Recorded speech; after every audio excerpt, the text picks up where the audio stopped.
Good morning बच्चों। बच्चों आज हम फिर यूजेस ऑफ डायमेंशन की बात करेंगे। तो लास्ट लेक्चर में हम लोगों ने पढ़ा है यूजेस ऑफ डायमेंशन। तो थ्री टाइप्स के यूज हैं यूजेस ऑफ डायमेंशन को। तो पहला हम लोगों ने पढ़ा था to convert one system of units into other system of units. एक सिस्टम से दूसरे सिस्टम में बदलना। तो उस पर हमने न्यूमेरिकल्स पे भी काम किया है। हमने उसमें एक न्यूमेरिकल बताया था आपको कि कन्वर्ट करना है 1 जूल को अर्ग में। अब उसी तरीके से आप लोग कन्वर्ट करिए 1 न्यूटन को डाइन में। ठीक है, तो आज हम लोग उसका यूज नंबर 2 पे काम करेंगे। तो यूज नंबर 2 है टू चेक द करेक्टनेस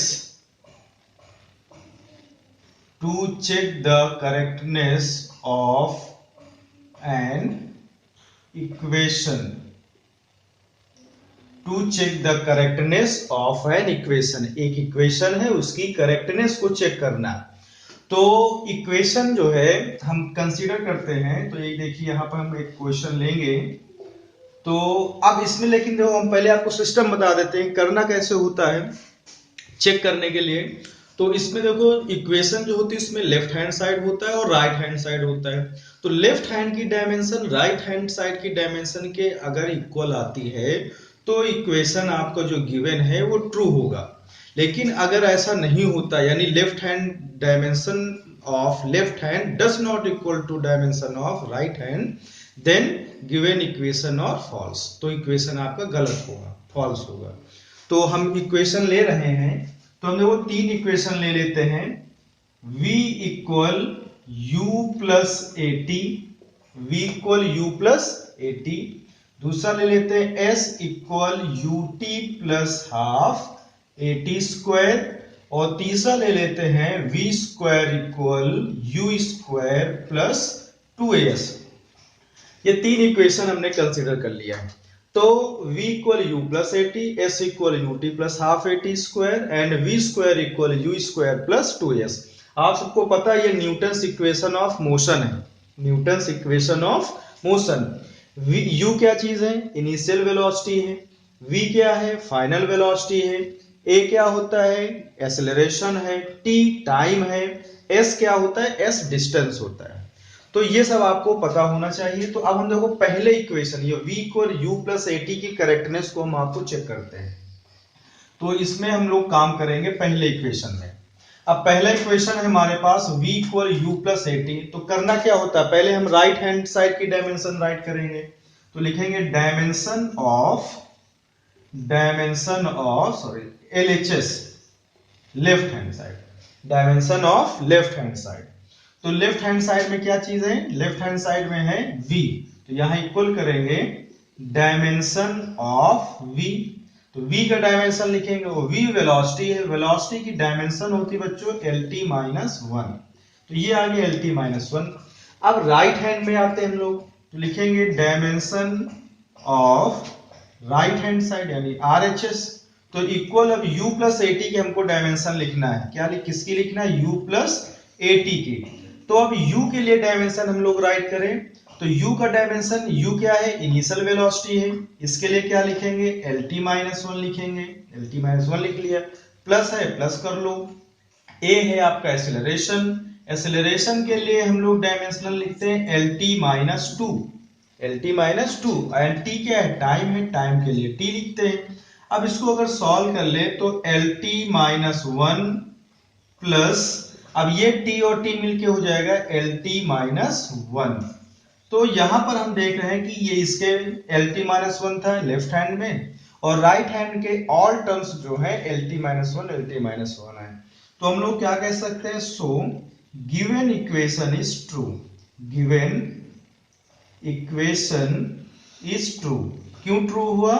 क्योंकि इसका जो है लेफ्ट हैंड का डायमेंशन राइट हैंड के ऑल टर्म्स के डायमेंशन के इक्वल आ जाता है। तो इस तरह से ये इक्वेशन आपकी ट्रू हो जाता है। अब आप लोग ये दोनों इक्वेशन को सॉल्व करिएगा। अब हम एक अगला इक्वेशन ले लेते हैं। ये तो हमने ट्रू वाला ले लिया। एक हम ले लेते हैं जो थोड़ा फॉल्स हो, उसको कैसे चेक कर पाएंगे? तो क्वेश्चन रहेगा to check the correctness of equation तो इक्वेशन है t equal 2 pi l by g. To check the correctness of equation t equal 2 pi l by g, where t क्या है, t टाइम पीरियड है, where t is time period, l क्या है, length है, l length of thread है, and g क्या है, acceleration due to gravity, acceleration due to gravity. अब इसकी करेक्टनेस को हमको चेक करना है, तो फिर वही काम करेंगे हम लोग। लेफ्ट हैंड की डायमेंशन राइट हैंड की डायमेंशन की अगर इक्वल आएगी तो सही है। तो देखते हैं इसको, तो हम लोग राइट करेंगे डायमेंशन ऑफ LHS। तो डायमेंशन ऑफ LHS में क्या है, t क्या है, टाइम पीरियड, और टाइम पीरियड की डायमेंशन क्या होती है, t होती है, ये लिख लिया। अब हम राइट हैंड साइड में आएंगे, तो राइट हैंड साइड में फिर लिखेंगे dimension of RHS।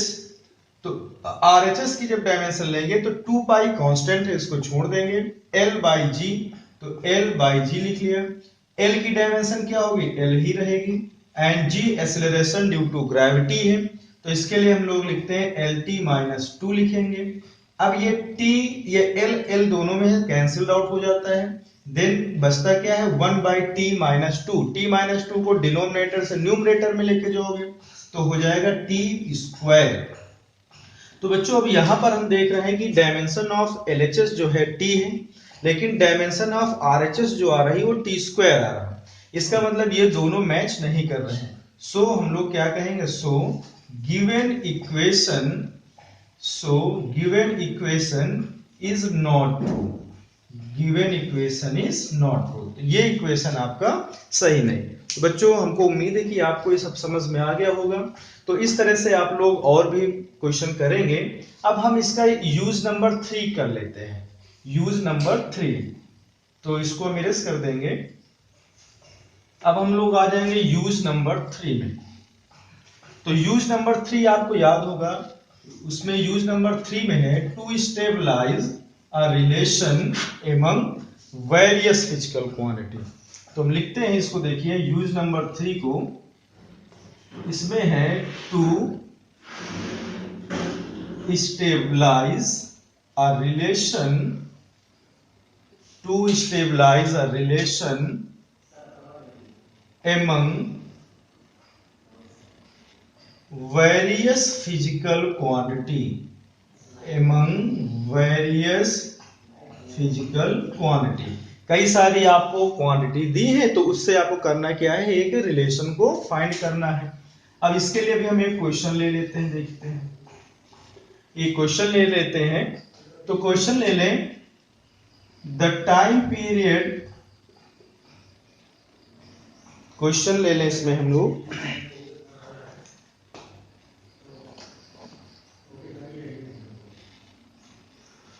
the time period capital T, the time period capital T of a simple pendulum, of a simple pendulum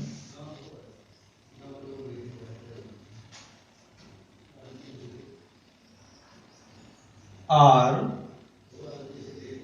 depend upon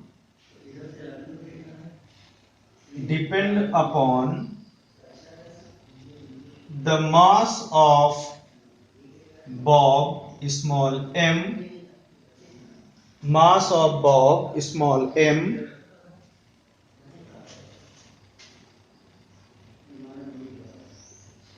length of thread small l, and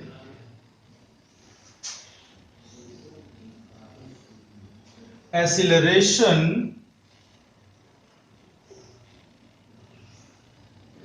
due to gravity small g, then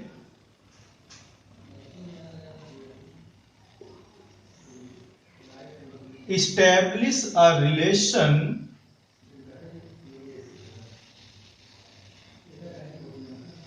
among them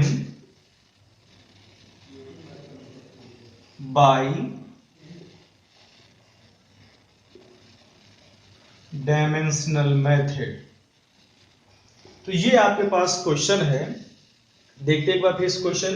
the time period capital T of a simple pendulum are depend upon the mass of the bob small m, length of thread small l and acceleration due to gravity small g, then stabilise the relation among them by dimensional method. यानी time period है capital T, time period capital T है, ये depend कर रहा है, time कौन depend कर रहा है? Capital T. किसके ऊपर डिपेंड कर रहा? Depend upon the mass of bob m, mass of bob m पे डिपेंड कर रहा, length of thread small l पे डिपेंड कर रहा and acceleration due to gravity small g पे डिपेंड कर रहा। तो हमको एक रिलेशन बताना है। तो देखो बच्चों इसमें करना क्या है, बहुत ही सिंपल है, इसका हम सोल्यूशन देख लेते हैं। इस तरह के न्यूमेरिकल और आपको करना है, मैं सिर्फ एक न्यूमेरिकल आपको बता देता हूँ, बाकी सब ऐसा ही करना है। खाली एक आप समझ लें, आप प्रोसेस को समझ लेंगे तो आप सारे न्यूमेरिकल्स कर ले जाएंगे। देखो इसमें करना क्या, जो डिपेंड कौन कर रहा, तो डिपेंड कर रहा है टाइम पीरियड, तो हमने लिख लिया टाइम पीरियड को टी से लिखा, टाइम पीरियड को डिपेंड कर रहा है इसको लिख लिया। अब डिपेंड जो कर रहा है उसको अलग लिख लिया, किसके किसके ऊपर डिपेंड कर रहा है, किस किस क्वांटिटी पे डिपेंड कर रहा है इसको लिखेंगे।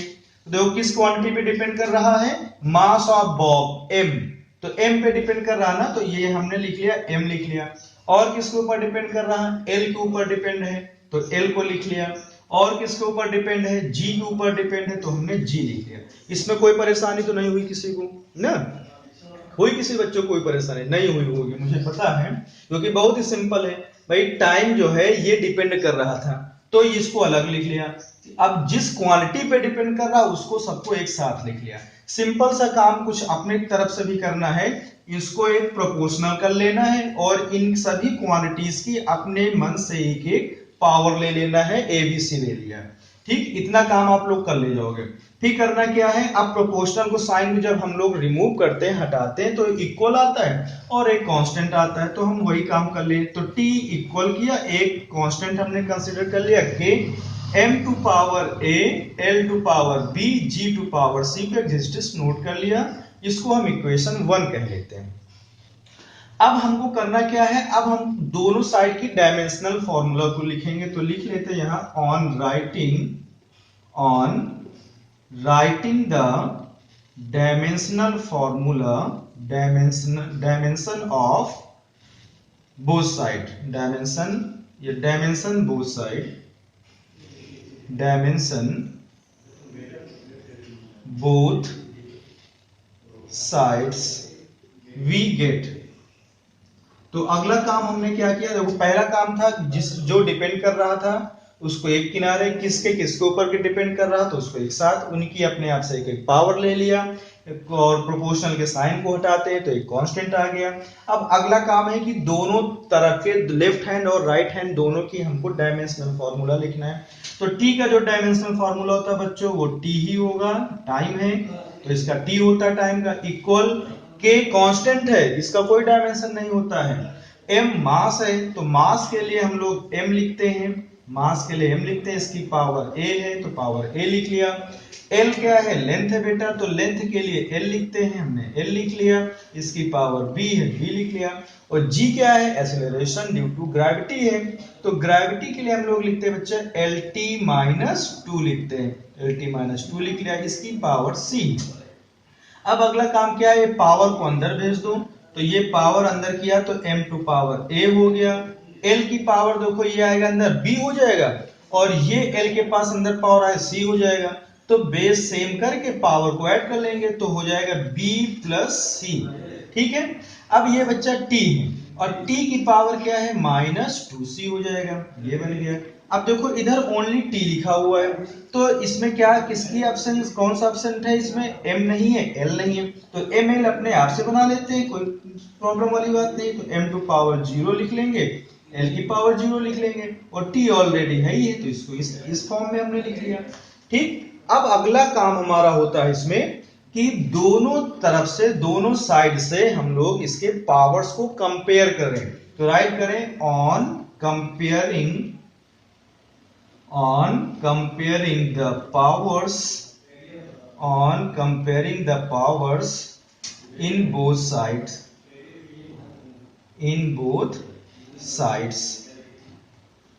दोनों साइड से हम लोग क्या काम करने जा रहे हैं, पावर्स को कंपेयर करेंगे।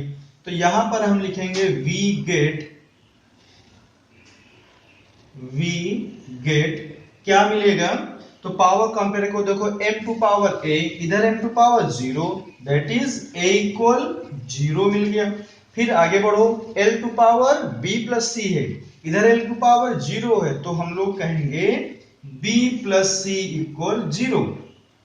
t में पहुंचो, t to power minus 2c, तो माइनस 2c इक्वल, इधर t की पावर कुछ नहीं तो यहाँ पर 1 है, तो t to minus 2c equal हो जाएगा 1। अब इसको सॉल्व कर लो, तो देन c इक्वल कितना आ जाएगा, माइनस 1/2 आ जाएगा। a की वैल्यू हमको मिल गया 0, c की वैल्यू हमको मिल गई माइनस 1/2।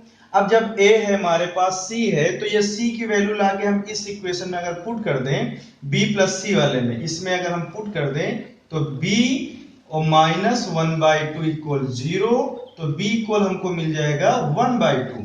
तो ये b की वैल्यू आ गई देखो हमारे पास, तो a इक्वल 0 मिल गया और b इक्वल 1/2 मिल गया, c इक्वल माइनस।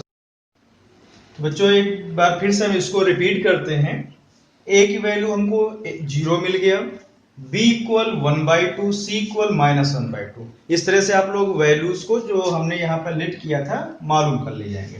अब नाउ a 0, b की वैल्यू 1/2 एंड c की वैल्यू माइनस 1/2, इसको हम लाके इक्वेशन 1 में पुट कर देंगे। तो इसको हम राइट करेंगे, on putting the value of a b c in equation 1 we get. अब इक्वेशन 1 हमारे पास है t इक्वल, तो t equal k m to power a means 0, l to power b means 1/2 हो गया, एंड g की वैल्यू है हमारे पास माइनस 1/2, g की वैल्यू माइनस 1/2, ये पुट कर दिया। देन t इक्वल k, अब m टू पावर 0 मीन्स अगर किसी भी क्वांटिटी की वैल्यू 0 है, किसी भी न्यूमेरिकल वैल्यू की वैल्यू अगर पावर 0 है तो उसकी वैल्यू 1 होती है, ये 1 हो जाएगा। ये बचा आपके पास l to power 1/2 and g to power minus 1/2। यहाँ पे हमने लिखा m की पावर 0 की वैल्यू 1 हो गई। अब अगर कोई चीज पावर में माइनस में है, जैसे ये लिखा x टू पावर माइनस 2, इसको हम लोग राइट कर सकते हैं 1/x²। तो इस फॉर्म में इसको लिख लेंगे, यानी डिनोमिनेटर भेज दो, t equal k l to power 1/2 divided by g to power 1/2।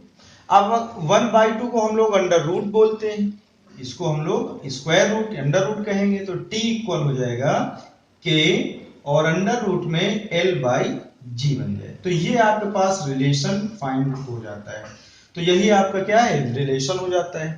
लेकिन बाई प्रैक्टिकली इधर हम लिख देते हैं, बाई प्रैक्टिकली k की वैल्यू 2 पाई कंसीडर की गई है, बाई प्रैक्टिकली k की वैल्यू 2 पाई कंसीडर की गई है। देन ये जो हमारे पास रिलेशन आएगा t equal 2 pi square root of l/g बन जाएगा। तो ये बच्चा आपके पास रिलेशन आ जाता है। तो हमको विश्वास है, आशा है कि आप लोग ये सब समझ में आ गया होगा और इस तरह के न्यूमेरिकल्स आप लोग कर पाएंगे। तो अब इसमें हम लोग आगे यहाँ तक हमारा सब का ये पूरा हो जाता है।